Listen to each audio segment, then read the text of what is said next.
गाली बेइज्जती भने के हो? कसैले कसैलाई गाली गर्यो भने के हुन्छ? अथवा गालीबाट बेइज्जत भयो भने के हुन्छ? त गाली मात्रै रह्यो भने के हुन्छ? एउटा बाउले छोरालाई छोरा पढ भनेर गाली गर्यो भने के हुन्छ? आमाले छोरीलाई राम्ररी पढ भनेर भनिन् भने के हुन्छ? अथवा छिमेकीले छिमेकीलाई गाली गर्यो भने के हुन्छ? अथवा गाली बेइज्जती कस्तो अवस्थामा लाग्छ र गाली बेइज्जती भन्ने कानुन चाहिँ कहाँ जोडिन्छ? अथवा मुलुकी अपराध संहिता 2074 को परिच्छेद 2 मा गाली बेइज्जती सम्बन्धी छ। दफा 305 मा चाहिँ गालीसँग बेइज्जती जोडेर कानुन बनेको छ र त्यो कानुनको आशय के रहेछ, कानुन सम्बन्धी कुरा के रहेछ एकचोटि हेरौँ। कसैले कसैलाई होच्याउने नियतले बोली वा वचनले अपमानजनक शब्द प्रयोग गरेमा निजले गाली गरेको मानिनेछ। ठ्याक्कै के भन्छ भने कसैले कसैलाई भने एक पर्सनले अर्को पर्सन हुनु पर्यो, होच्याउने नियतले बोली वा वचनले अपमानजनक शब्द प्रयोग गरेर निजले गाली गरेको मानिनेछ भनेपछि यसै परिभाषाबाट बुझिन्छ दुईजना व्यक्ति हुनु पर्यो र होच्याउने नियत हुनु पर्यो र वचनले अपमानजनक शब्द प्रयोग गर्नु पर्यो। अब यस्तो कसुर गर्ने, यसरी अपमान गर्ने, यस्तो गाली गर्ने व्यक्तिलाई 1 वर्ष कैद र 10,000 रुपियाँ जरिमानाको कुरा चाहिँ कानुनले भन्छ। कानुनले त्यसो भन्छ भने बेइज्जती गर्नु नहुने भन्छ। अब त्यसो भने गालीको त 1 वर्ष र 10,000 भयो, बेइज्जतीको चाहिँ के छ? कसैले देहाय बमोजिम काम गरेमा बेइज्जती हुन्छ भने देहाय भनेर राख्छ। देहायमा चाहिँ अरूको इज्जतमा धक्का पुर्याउने नियतले वा धक्का पुग्न सक्छ भन्ने जानी वा विश्वास गर्ने मनासिब कारण भई लेखेर आचरण, आकार, चिन्ह, प्रसारद्वारा अरू कुनै किसिमबाट प्रत्यक्ष अप्रत्यक्ष रूपले त्यस्तो व्यक्तिलाई अरूको दृष्टिमा निजले व्यक्तिगत चरित्र, आचरण, नैतिकता, ख्यातिलाई होच्याउने गरी चरित्र हत्या गरेको वा निजको शरीर सामान्य घृणित अवस्थामा छ भन्ने अरूलाई विश्वास पार्ने गरी दोष लगाएमा वा त्यस्तो दोष लगाएको कुरा प्रचार गरेमा, प्रकाशन गरेमा कसैको इज्जतको साधनको रूपमा बेइज्जतीको साधन, इज्जतलाई धमास दिँदै बेइज्जती हुने साधनको रूपमा प्रयोग गरिएको कुनै चिज जानी बिक्री वितरण गरेमा यदि भेग छ, अलिकति लामो पनि छ। आचरणले लेखेर, बोलेर, सुनेर, प्रसार गरेर, समाचार छापेर उसको अवस्थालाई चित्रित गर्ने अथवा उसलाई नराम्रो किसिमले चरित्र, आचरण, नैतिकता, ख्यातिसँग धावा बोल्ने कुरालाई चाहिँ बेइज्जतीसँग जोडिन्छ। बेइज्जती गराउनु हुँदैन। जस्तै मृतकलाई कुनै आक्षेप लगाइएको, त्यस्तो आक्षेप लगाउँदा बखत निज जीवित रहेको भए निजको इज्जतमा धक्का पुग्ने रहेछ भने जानी निजको परिवार र नजिकको अनि नातिहरूको भावना चोट पुर्याउने नियतले कुनै आक्षेप लगाएको रहेछ भने पनि गाली बेइज्जती गरेको मानिन्छ। अथवा सर्वसाधारणको हितका लागि प्रमाण र आधार सहित कुनै व्यक्तिको सम्बन्धित साँचो कुरा प्रकाशन गराउन चाहिँ पाइयो, तर त्यसलाई गलत किसिमले प्रसार गर्न पाइएन, त्यसलाई बेइज्जतीको रूपमा लिन सकिन्छ। राष्ट्र सेवकले आफ्नो ओहदा कर्तव्य पालन गर्दा निजको आचरणसँग लिएर वा त्यसको आचरण बुझिनेसम्मको मात्र निजको चरित्रलाई लिएर असल नियतले मर्यादित ढङ्गबाट कुनै कुरा प्रसारण गरेमा चाहिँ पाइयो, त्योभन्दा गलत नियतले गरेर गऱ्यो भने पाइएन, त्यसलाई बेइज्जती मानिन्छ। व्यक्तिको सार्वजनिक पद र ओहदाको महत्त्व सम्बन्ध राख्ने बारेमा, आचरणको बारेमा बुझिनेसम्मको निजको चरित्र लिएर असल नियतले कुनै कुरा प्रष्ट बोल्यो भने पनि पाइन्छ, तर खराब नियतले, उसलाई फसाउने नियतले, उसलाई चाहिँ बेइज्जत हुने नियतले गर्यो भने चाहिँ पाइएन। कुनै व्यक्ति उप कानुनद्वारा निजसँग भएको, कानुनद्वारा कुनै अधिकार भएको, निजले अधिकार सम्बन्धी काम कुरामा त्यस्तो व्यक्तिको आचरण र असल नियतले खोट लगाउनु, असल नियतले कमी कमजोरी औल्याउन पाइयो, तर खोट लगाएर दुर्नाम बदनाम गर्न पाइएन। कानुन बमोजिम कुनै कसुरको अनुसन्धान गर्नु वा त्यस्तो आधारलाई निजलाई कानुन बमोजिम अभियोग लगाउन पाइन्छ, तर गलत झुटा लगाउन पाइएन। निजको हितको लागि, निजको स्वार्थ भएको व्यक्तिको हितका लागि, सर्वसाधारण हितको लागि अरू कुनै व्यक्तिको विरुद्ध सतर्क पार्नुपर्छ, त्यो कुरा कानुनले भन्छ।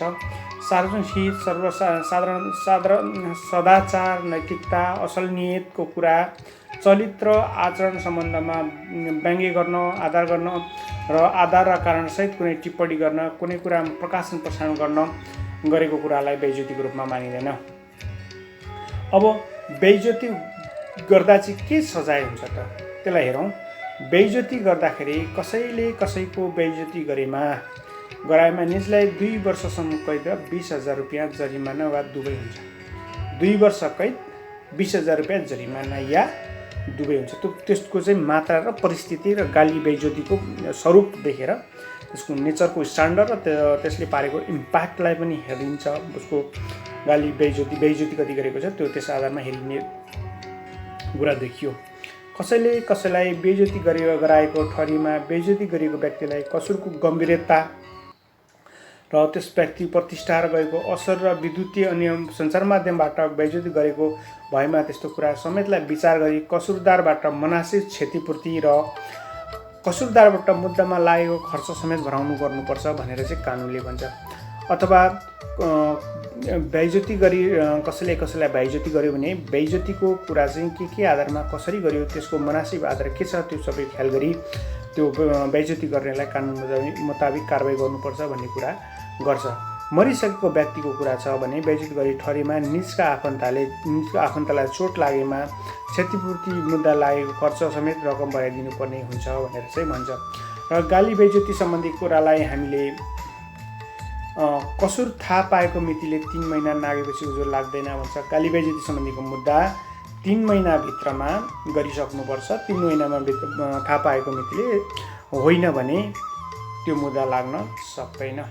अब हामी बुझौँ हाम्रो समाजमा भएका सामान्य प्रकारका पारिवारिक प्रगति र विकास, समृद्धि, स्वास्थ्यसँग असल नियतले कसैलाई राम्रो गर्नको लागि भनेर गाली गरेको, ठुलो आवाज गरेको अथवा लेख प्रकाशन गरेको कुरासँग त्यति यसैले तारतम्य लागेन। नियत हुनु पर्यो, यसको इन्टेन्सन देखिनु पर्यो, त्यो इन्टेन्सन अनुसार कार्य गर्नु पर्यो। कार्य गरेपछि त्यसको रिजल्ट पनि नेगेटिभ आउने किसिमले कसैलाई बदनाम गर्ने, कसैलाई नराम्रो गर्ने, कसैलाई हानि गर्ने कुरासँग जोडिएको कुरालाई चाहिँ बेइज्जतीसँग जोडिन्छ। र बेइज्जतीको हामीले भने जस्तो समाजमा तेरिएको देखेको सबै कुरालाई मलाई अहिले बेइज्जती भयो, मेरो बेइज्जती भयो, मुद्दा हालिदिन्छु भन्दा सबै अवस्थामा लाग्दैन। तर बेइज्जतीको प्रमाण उसलाई बेइज्जती गर्दाखेरि के प्रमाणबाट बेइज्जती गरेको प्रमाणसहित उसलाई भएको मार्का, पिर अथवा उसलाई परेको तनाव, उसलाई परेको छटपटीको कुरा जोडेर र उसले गाली गर्दा अथवा बेइज्जती गर्दाखेरि प्रयोग गरेको के साधन छ, वस्तु छ, प्रमाण छ, निशा छ, ती सबै कुरालाई हेरेर त्यो बेइज्जतीको मात्राको हिसाब क्याल्कुलेसन गर्नुपर्ने कानुनले त्योतिर जोडेको जस्तो देखिन्छ। हामीले समग्रतामा कसैलाई गाली गर्नु र बेइज्जती गर्नुहुन्न। गाली शब्दले घरमा बाबुआमाले छोराछोरीलाई ठुलो शब्दमा, छोराछोरीले नटेरेमा, नपढेमा, घरमा केही चिज बिगारेमा गाली गरेकोलाई त्यसलाई गालीको रूपमा चाहिँ मान्ने जस्तो देखिँदैन कानुनले त्यसलाई। तर त्यसको बुझाइ नेगेटिभ नभएर प्रगतितिर, पोजिटिभतिर भन्ने अर्थ लाइन्छ। तर समाजमा कसैलाई नियत नै खराब, इन्टेन्सन नै नेगेटिभ राखी उसलाई हानि हुने गरी, मेन्टली प्रेसर हुने गरी उसको ख्याति, उसको प्रशंसा, उसको क्यारेक्टर, उसको पद, उसको गोपनीयता, उसको सबै कुरासँग, उसको शरीर, उसको ज्यान, उसको मनसँग कुरालाई खेलबाड गर्ने किसिमले र होच्याउने र कमी कमजोरी देखाउने, खोट लगाउने नियतले गरिएको कार्यलाई गालीसँग बेइज्जती जोडेको अवस्था देखिन्छ। हामी यसलाई 2 वर्षसँग यसको कैद 2 वर्ष या निजको अवस्थामा चाहिँ के भन्छ भने 2 वर्ष विद्युतीय माध्यम, अन्य सञ्चार माध्यम बेइज्जती गरेमा त्यसको सजायमा थप 1 वर्ष कैद भन्छ। 2 वर्षसम्म कैद र 20,000 रुपियाँ जरिमाना चाहिँ गाली बेइज्जती भयो। तर विद्युतीय माध्यमबाट गऱ्यो भने चाहिँ प्लस 1 वर्ष थप्ने कुरा चाहिँ गर्छ। यसकारणले गाली बेइज्जती गाली गर्नु हुँदैन, कसैलाई बेइज्जत गर्नु हुँदैन। समाज गाली र बेइज्जतीसँग जोडिन्छ। यदि मलाई एकजना साथीले सोध्नु भएको थियो मलेसियाबाट गाली बेइज्जती सम्बन्धी कानुन, कसुर, सजाय अथवा कानुनको बारेमा के छ भनेर सोध्नु भएको थियो। सर तपाईँले भिडियो बनाउनु हुँदो रहेछ, एउटा मलाई भिडियो क्लिप भन्नुभएको थियो। मैले उहाँको कुरालाई सबैसँग सेयर गरिदिएँ। गाली गालीमा 1 वर्ष, गाली बेइज्जतीमा 2 वर्ष प्लस 20,000 अनि विद्युतीय माध्यमबाट भए 1 वर्ष प्लस 10,000 गरेर 3 वर्ष 30,000 रुपियाँ देखियो विद्युतीय माध्यमबाट भए। अरू अवस्थामा बेइज्जती भए 2 वर्ष र 20,000 को कुरा जोडियो। यो चाहिँ 20,000 जरिमाना, 2 वर्ष कैद विद्युतीय माध्यमबाट प्लस थप 1 वर्ष गरेर 3 वर्ष 30,000 रुपियाँ देखियो भने अन्य अवस्थामा गाली गरेमा चाहिँ 1 वर्ष कैद र 10,000 रुपियाँ जरिमानाको कुरा गर्यो। यो गर्दाखेरि हामीले गाली बसेको मान्छेको गाली गरेको मान्छेलाई 1 वर्ष कैद र 10,000 जरिमाना गर्ने कुरा कानुनमा छ। यो चाहिँ मुलुकी अपराध संहिता 2074 को परिच्छेद 2 को दफा 305, 306 त्यस्तै गरेर 306, 307 र 308 मा चाहिँ 305 देखि 308 सम्म चाहिँ गाली बेइज्जती सम्बन्धीको कसुरको व्यवस्था उल्लेख गरेको देखिन्छ। तपाईले यसरी नै कानुनी किताब हेर्दा पनि देख्नुहुन्छ अथवा बुझ्दा पनि देख्नुहुन्छ। नमस्कार, तपाईलाई यो भिडियो कस्तो लाग्छ? लाइक, सब्स्क्राइब, भ्यू र कमेन्ट गरिदिनु हुन अनुरोध गर्दछु, किनभने मैले गरेका भिडियोहरू तपाईलाई फेरि पनि मलाई उत्साह जागर चलोस्, तपाईहरुलाई यस्तै भिडियोहरू दिन सकिरहँ, अझै राम्रो बनाउन सकौँ। यो मैले टेक्निकल एक्सपर्ट नभइकन साधारण उसबाट गरेको हुनाले कमी कमजोरी भएमा सुधारी त्यसलाई आफै बुझिदिनु हुन अनुरोध गर्दछु। जहाँ रहनुहोस् सुखी रहनुहोस्। नमस्कार।